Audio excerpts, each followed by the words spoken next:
Welcome to the Northeast Political Prisoner Coalition podcast. This is U.S. Political Prisoners and You. We on Black Power Media. We on Facebook, and we on NEPPC YouTube channel. Please, if you first time coming on, please hit like, please share with as many people as possible. I'm with my brother, my aunt, my elder, my comrade, Ashanti. What's going on, my brother? Peace and love to you, brother. All power to the people. It's good to see you again, Brother Frank. Likewise, I just want you to reintroduce yourself for anybody who may not be familiar with who you are, just so we keep people informed about who did what, when, and why, and who continues to fight for our liberation. Right on. Right. My name is Ashanti Alston. I'm a former member of the Black Panther Party, primarily out of New Jersey, and later the Harlem office, and also was a soldier in the Black Liberation Army, former political prisoner. Presently, I live in Rhode Island. So I'm happy to be here on the advisory board of the National Jericho Movement for the freedom of all political prisoners, and always a Panther. Right on.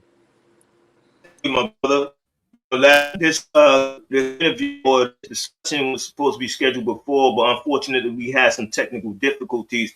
But even though Martin Luther King's birthday was January 15th, and then the nation recognized, the United States recognized it on the 19th, and today is the 21st, we still have an opportunity to talk about him, because it's not waiting one particular time to talk about him, but it's to talk about him ongoing, because of what he stood for, principle, and the fact that he was a former political prisoner. And that being said, I always have questions for people who come on, because I like to spark that knowledge in all of us, including myself. So my first question to my brother, my comrade, is why is it that we seldom hear Martin Luther King Jr. referred to as a political prisoner? Well, it all goes back to us being in this situation in the United States and what's called the Americas, as being the people who were conquered and brought here on slave ships. And I gotta bring it like that, because from that moment that we're here, it's we're no longer those Africans from them villages or them nations there. We're now, enslaved. And everything that this white supremacist empire does is to whitewash. It's to whitewash our meaning, our histories, and stuff like that. So of course they're going to do that with any freedom fighter. So we talking about Martin Luther King. Why is it important? He stood up. Doesn't matter that he was fighting in a nonviolent way. He was consistently dedicated to our total liberation as best he understood. So when you look at how many times he was political prisoners, you're talking about dozens or maybe 20, 30 times the man is locked up and released. And every time the media and all of them will call him a criminal, a hoodlum, a jailbird. Very similar to what they did with the Panther Party, Black Panther Party. Same thing, how they would refer to us. But it's important to understand that this is what we face when we stand up to this monster. That generations, every time we get someone who stands up, or groups or movements, for Marcus Garvey to others, that we are criminalized, that we are going to be categorized in a way that is going to hopefully make the empire's population be anti us, help suppress us. So, here we go. Martin Luther King, the Prince of Peace, the same thing is happening to him, but it's all around crushing our desire to be free. And like what he said, to be continuously rebellious and outlawish, break the law if necessary. That is Martin Luther King. So why wouldn't they continue to distort it? We need to continually give people a more accurate, truthful picture of him, because this is what we need in these crazy times that we live in today. Absolutely. Yeah, because we talk about Martin, we definitely want to let people know that he was a martyr, he was a political prisoner, And when we do that, we're raising awareness about current political prisoners, people like Mumia Abu-Jamal, people like Ronald Reed, people like Joseph Bowen, people like Kenny Zulu Whitmore, who has written an open letter to the community. And if you don't have it, I'll make a way of getting it to you if I don't get it to you today. That's why I give you my contact information at 347-679-396, because we got to make sure that we have ongoing dialogue with our political prisoners. And that's why when Martin Luther King wrote that letter from Selma, it was very important. It was raising people's consciousness, and he was critiquing people who were supposed to be involved and were not involved. And the political prison now can do the same thing with these open letters, letting people know that they're sitting in prison because they made commitments, because they made sacrifices. What are you doing to freedom? Are you involved in something? Are you making time to even write them? A number of questions, and that need to be answered. My next question is, what impact would Martin Luther King Jr. being identified as a political prisoner have on the work to free U.S. held political prisoners?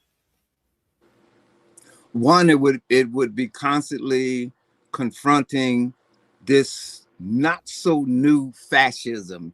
They're saying the word fascism now like it's something new, but it's like, if fascism is around how to suppress a people, how to silence people, how to criminalize people, how to imprison and kill people, then this fascism is just the same old fascism, but maybe taking different forms. So Martin Luther King's, just the fact that he kept speaking would just keep raising awareness about, this is the United States, the most militarized, oppressive nation in the world.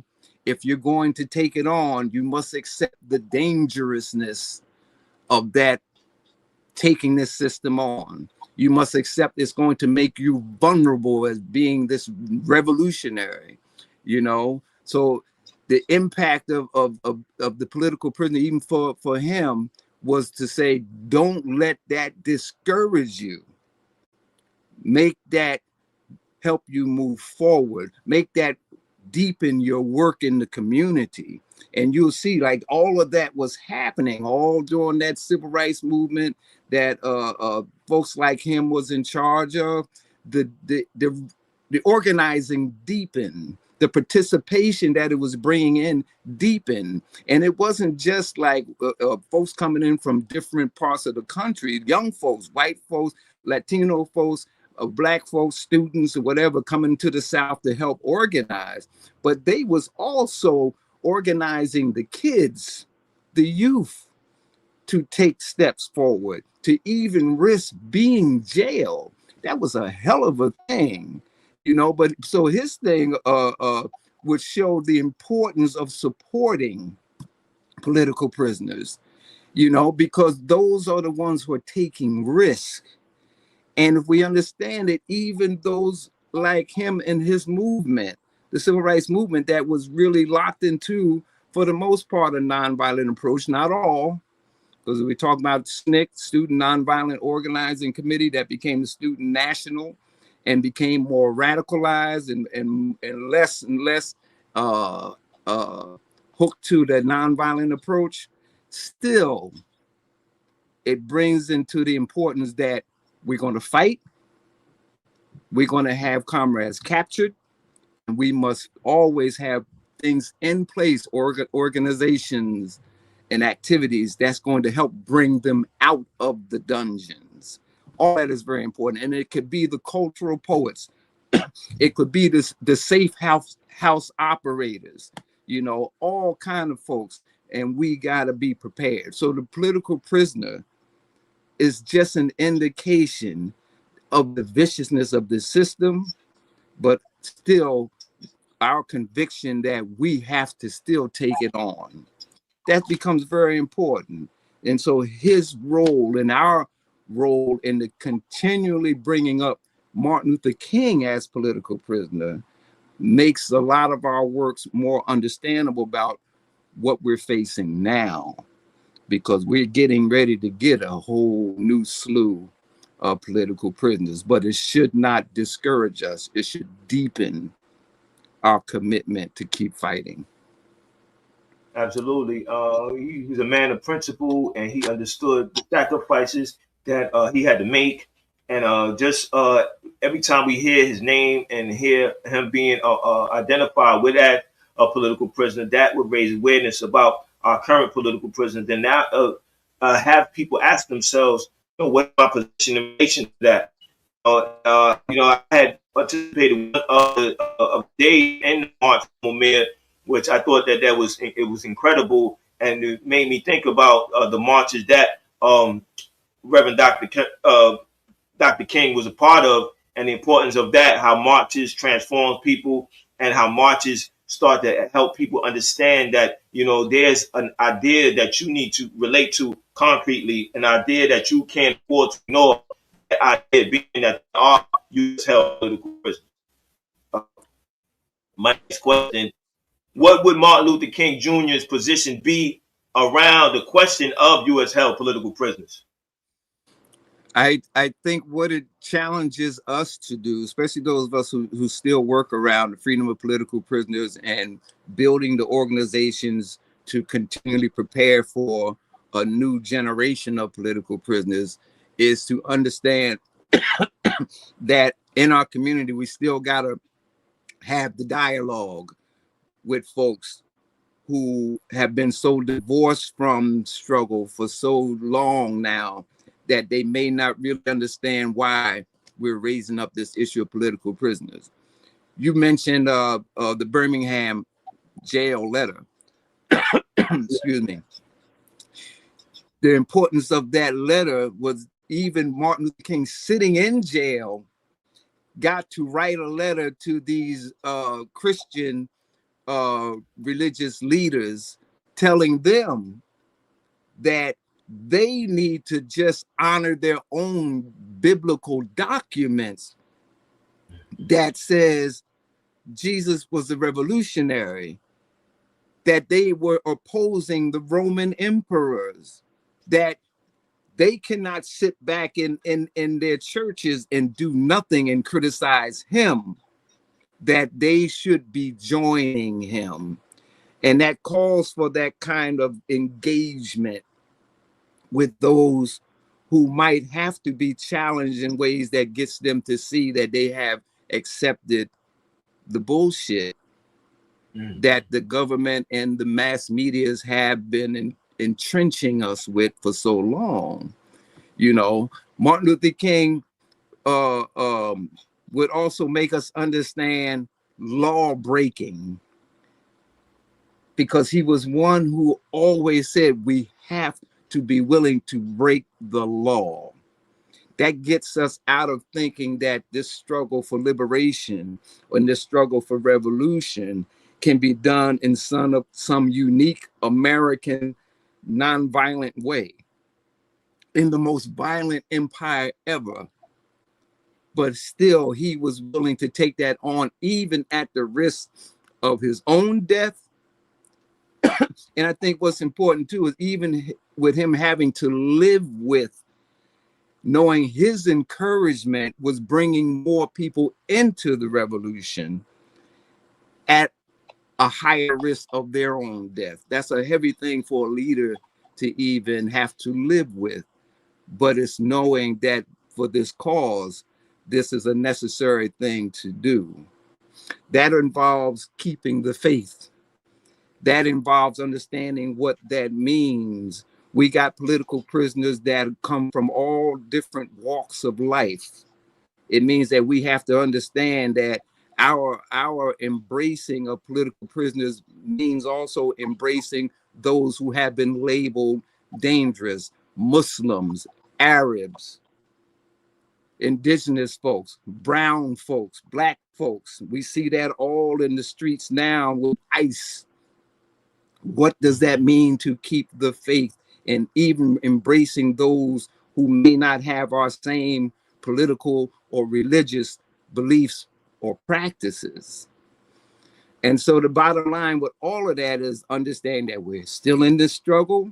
We got to believe that we can win, keep that kind of faith, and support those organizations that have been doing work around political prisoners so that we can kind of learn from them how to do this work. That doesn't mean that we're going to keep reinventing the wheel when we got others that are doing the work. So, like the National Jericho Movement, like the Northeast Political Prisoner Organization, like HOLLA, like the work that Malcolm X Grassroots Movement is doing, or Black Alliance for Peace and other organizations are doing, the Anarchist Black Cross. We are facing one of the most crazy periods in our history. And so it means that we have got to prepare that aspect of what happens when the system is going to start snatching us up off the streets and putting us in prisons that could land us somewhere in South America, that could land us somewhere in some African prison that is under the heel of the US empire. We got to learn how to be there for that aspect of struggle, to be able to bring people back, or to show that we got your back. Then we know that we continue to struggle. You know, as we say, victory is ours. What they would say in some of the struggles, a luta continua, the struggle continues, but victory is ours. Martin Luther King was that. Doesn't matter they assassinated him. Doesn't matter that they assassinated Fred Hampton and so many other Panthers and others, is that we carry this struggle on. So that's why I appreciate even the work that you do, you know, and other younger generations in carrying this struggle on. Absolutely. We salute you and we honor you. And it's always important that we show you that we are committed to doing this work, and we're making an attempt to do this work, because anybody could say that they respect you and honor you, but what are their actions showing? If they ain't out there organizing, if they ain't out there actually trying to do some type of work, then, you know, it doesn't really mean nothing. It's sympathy as opposed to solidarity. And I think that when we talk about Martin Luther King, we need to be very respectful and show solidarity, commit ourselves, carry on his work, looking at what he did, and you know, doing what we need to do in terms of carrying those ideas forward, because we know that he marched, we know that he brought people together, you know, he had the ability to organize people. And I think that in 2026 he would have did the same thing around political prisoners. I know that he would have had demonstrations at specific areas to gain enough attention around political prisoners, because he understood what it is to make those sacrifices, to be in that predicament, and to you know, the importance to continue to be heard. Right.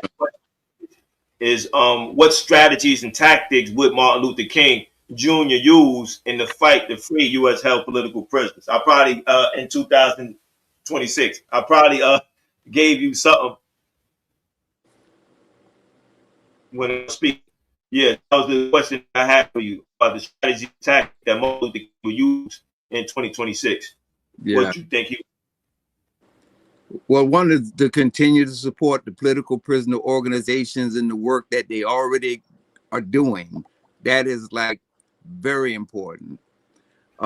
Consider the importance of even Martin Luther King as a thinker, always evolving like a Malcolm X, and what the demands are of our struggle. It means that we always got to continue to evolve in our thinkings and our strategies and tactics in confronting this monster. And what kind of future do we want? What is our end goals? I think it would be important to like understand that Martin, Malcolm, and others had a spiritual base, and that was that faith thing that kept them going. And I think in that is understanding that if you're doing political prisoner work, it is the most difficult work, I believe, that is done in the movement, because it's the work that gets the least victories. Because sometimes we are working, get comrades out, not after 10 years, 20, 30, 40, but after 50 years in prison with not a lot of victories. It means you got to have somewhere within you as a person that says, I still got to do it. That still got to do it spirit is that also that revolutionary spirit that got to be infused in all of our movements as a whole, that's going to make us get up every morning and knowing that we're going to participate in a struggle that's going to ultimately take us to victory.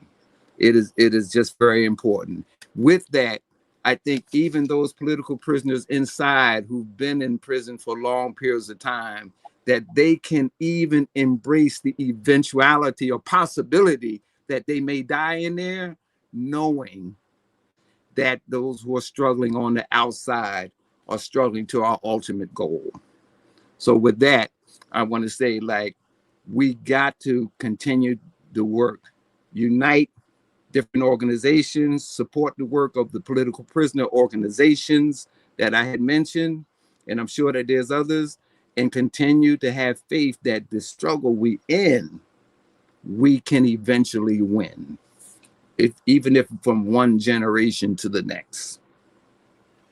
Wow, you said that the political organizing for the freedom of our political prisoners received the least victories, or it's very difficult for us to bring home.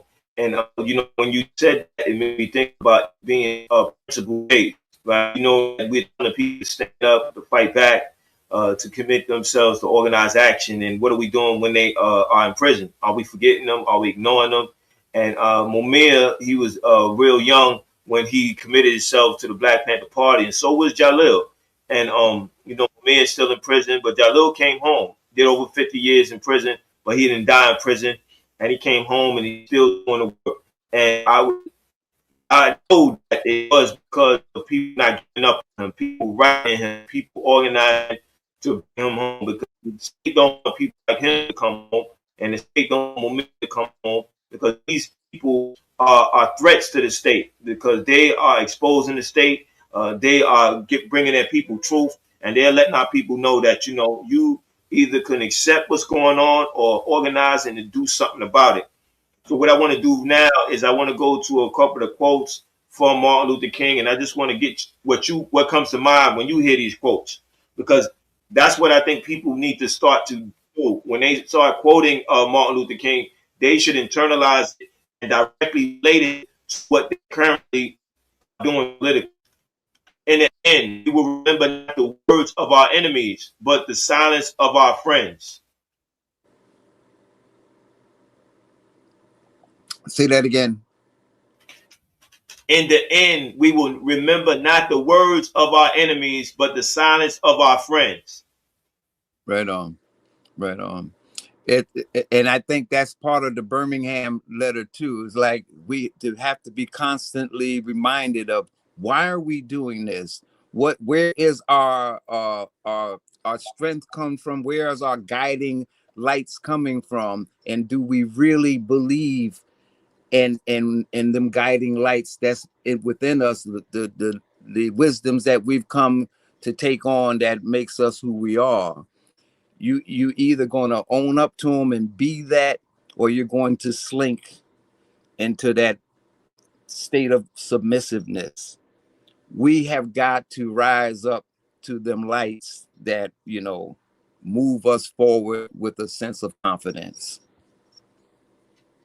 Yes, absolutely. When I listen to that quote and I hear it, I start thinking about the statements that people make when they talk about they respect the Panthers, then they respect the Black Liberation Army, and it's a statement that they say, but they really mean it, right? They support the causes of the party. Right? When I say that, I mean, when we look at the political prisoners and the political prisoner is still in prison, are they writing to a political prisoner? Are they showing a level of support, donating to an organization? Are they making time to learn about political prisoners? I think that comes in mind for me anyway when it says about the silence of your friends, because your actions take your voice, right? Whether you are silent on something or you actually are speaking on something. Right, and that's why I say, yes, it's like you have a sense of why you're doing this, and sometimes it could be you're writing a political prisoner, and that political prisoner is actually helping you to come more in terms of what new beliefs you have taken on, especially when they're revolutionary beliefs. It's like you finding that that's what you say you want to be about. Now you're going to learn how to be that, and hopefully have the courage to move towards that direction. And a lot of times the political prisoners are the ones that help you do it. You think you're going to visit them to give them support, and a lot of times sitting in that visiting room, they give you more of a reason to come into the fullness of your very own beliefs. And it's a miraculous thing, but it's some of the magic of even writing, of visiting, supporting the political prisoners. Oh wow, that's deep. I never thought about that being so powerful, an actual visit, Mhm. and you thinking that you're supporting them, but they are raising your consciousness further. Yeah, that's Further, very powerful. And I'm right? waiting on a particular visit for a political prisoner, but I'll deal with that when it happens, and then I can share it with the viewers. Just anywhere, it's a threat to justice everywhere.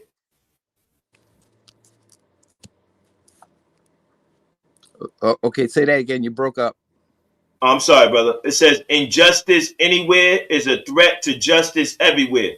Yes, yes. Okay, now like that is understand that it can be small injustices as well as big injustices. It can be like what happened with George Floyd, or it can be just you in your life. You're hopping on that subway and you're encountering some kind of engagement with the police or something over something minor, but it's disrespectful. This is a Martin Sostre thing too. Like even the smallest injustice has to be acknowledged, that it all is one injustice that we have got to see brings us all together. So you know that it's you personally, as well as your commitment to that larger picture of not only injustice but liberation. That becomes very, very important. So don't dismiss the minor injustices. The minor ones have to do with what brings you in here. So you're not just doing this for someone else. You are a co-conspirator, is one of the terms that they use now in this liberation revolution process. Your own reasons for wanting to be free, as well as the collective reasons that bring so many of our different communities together. Yes, yes, yeah. That is one of the most famous sayings that he had, and I mean, most famous quotes. I think that it's important, it's powerful because it directly, for me, connects to accountability. Right? How you relate to injustice. Are you on the sidelines just watching it happen, or you are engaging, confronting it? And I think that we need to ask ourselves at what level, what is our capacity to confront injustice, and we need to take a definitive position when it comes to that. Because if we don't, then that injustice, it's a cancer. It carries on. It affects other people, and then it gets totally out of control. The ultimate measure of a man is not where he stands in moments of comfort and convenience, but where he stands at times of challenge and controversy. Right on. I remember hearing that quote, and the only thing I would say about it is that you to understand it in the context of it said. So I wouldn't necessarily say man. I would say human being, right? So then we can understand again, how does it impact a human being in a way that brings you into an awareness of why you should be in this struggle. So in that sense, and it's like what we were talking about, Frank, a little bit earlier about we was talking about my general, but it's like there's so many people in this movement. We are a very diverse movement, and people come from all kinds of different places. What makes a human being? And they could come from a different ethnic community, they could come from a different sexual community, they could come from a different language speaking community. a community of different abilities. A lot of times we forget that there's those with disabilities. But what makes us human in this era, you know, and I think the importance of it is this, that we're living in a world now where the technology is affecting us in ways that if we don't consider what it means to be human today, that is so different from 100, 200, 300 years ago, then then we're lacking somewhere. So how do we embrace all of our diversity? And I learned this from the Zapatistas as well, because they said it's a world where many worlds exist. So when we look at our different peoples, regardless of where they come from, and this was Panthers too, that we were able to embrace many, many different communities as well as our own in this struggle. What does it mean to be a human being today?